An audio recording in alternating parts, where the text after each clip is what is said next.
పిఠాపురం నియోజకవర్గంలో గొల్లప్రోలు మండలం దుర్గాడ గ్రామంలో కలకలం రేగింది. తాము వైసీపీ సానుభూతి పరులమని చెప్పి ఉపాధి హామీ పనులకు కూడా పిలవడం లేదని పలువురు కూలీలు ఆవేదన వ్యక్తం చేస్తున్నారు. కలపల మండలం దుర్గాడ గ్రామం అండి. మేము ఉదయాన్నే 5:30కే పనికి వచ్చామండి. ఇక్కడికి వచ్చి 6 గంటల కల్లా మేము పని చేయాలని మేము కిందకి వెళ్ళామండి. ఫోటోల కోసం పైకి వచ్చాము. మీకు పని లేదమ్మా, మీ మేట్లు తీసేసారు, మీరు వైఎస్ఆర్ పార్టీ అని మాకు చెప్పారండి. ఆ పేర్లే లేవని మీ సెల్లలో మీ యాప్ ఓపెన్ అవ్వలేదని చెప్పారు సార్. మేము చాలా బాధతో ఉన్నామండి. మరి అందరూ పని చేస్తున్నారు సార్, మేమే 4 గ్రూపులు చేస్తలేదండి. మాకు పని కల్పించాలి. మరి అందరితో మీరు మరి ఏదన్నా అంటే పార్టీ ఫీలింగ్ అంటున్నారు సార్.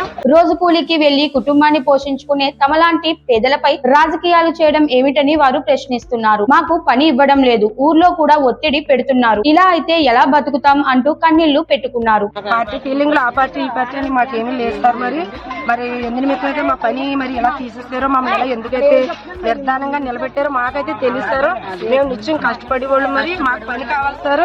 మీరు ఏది చేసినా ఏదేమైపోయినా మాకు పని కల్పించండి. ఉపాధి హామీ పనులు రాజకీయాలకు అతీతంగా అందరికీ ఇవ్వాల్సి ఉండగా తమను మాత్రం పక్కన పెడుతున్నారని ఆరోపించారు. పేదల పొట్టకూటిపై ఇలా దెబ్బ కొట్టడం ఎంతవరకు న్యాయమని గ్రామస్తులు కూడా ప్రశ్నిస్తున్నారు. మాకు మట్టుకు పని కావాలి సార్. మేము ఎక్కడే ఉన్నామండి, తెరగొట్టుకున్నాం సార్. అందరూ పని చేస్తున్నారు సార్, మేమే ఉన్నామండి. ఇలాగా చూడండి, ప్రతి ఒక్కరు పని చేస్తున్నారండి. మాకే పని లేదు.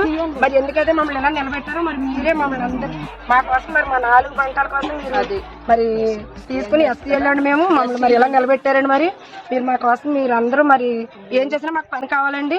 మేము ఎక్కడే ఉన్నాం, చెరుగొట్టుకున్నాం సార్. మీరు ఒకసారి గమనించి మాకు పని కల్పిస్తారని అడుగుతున్నాను సార్.